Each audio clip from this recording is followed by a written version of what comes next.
Why is it important for a doctor to have accurate, complete, and thorough records? You want to know the answer to that? Come join me. Hi, I'm Gerry Oginski. I'm a New York medical malpractice and personal injury trial attorney practicing law here in the state of New York. The reason why it's so important to have accurate, complete, and thorough records is because when we bring a lawsuit for medical malpractice in the state of New York, we use the doctor's medical records against them. And why do we do that? Because they are the people in the best position to know exactly what happened. Now, many times when the records are not accurate, when they're not complete, and when they're not thorough, people will allege that the doctor omitted to do something, didn't do something that they were supposed to do, but many times the defense will turn around and say, wait a second, that's simply a record-keeping problem. The doctor did all those things you're claiming he didn't, but he simply did not record that.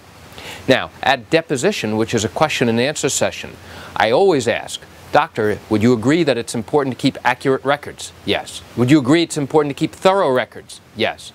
Would you agree it's important to keep complete records? Yes. Why is that? Now the doctor has to explain why it's so important to keep accurate, complete, and thorough records.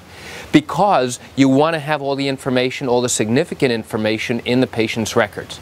Because a week, a month, a year later when the patient returns, you will not remember all the details of exactly what happened. So now when the patient does come back, you'll be able to look through your notes. In addition, if you have partners or other healthcare providers are actually reading your notes, they will know exactly what it was that the patient came in for, what problems they had, what you thought was going on, and what your treatment plan is. And if the doctor's records are not complete, accurate, or thorough, it's going to be a significant problem. I've used this technique many times at trial where the doctor has to agree that it's important to keep accurate, thorough, and complete records. So then, as we begin to go through the doctor's actual records, the jury recognizes that they're not totally thorough, they're not complete, and in some instances they're not accurate. And what happens there? The doctor, by his own admission, has indicated that he should have complete records and accurate records, and going through his notes he realizes that he does not.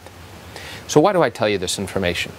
I tell you this just to give you an insight and a little bit of an understanding about what happens during the litigation process in a medical malpractice case here in the state of New York. Chances are you're watching this, you have questions or concerns about your particular matter. What I want you to do is pick up the phone and call me if you have legal questions. I answer questions like yours every single day, and I'd be happy to answer yours. You can reach me at 516-487-8207 or by email at lawmed10@yahoo.com. I'm Gerry Oginski here in New York. Thanks for watching.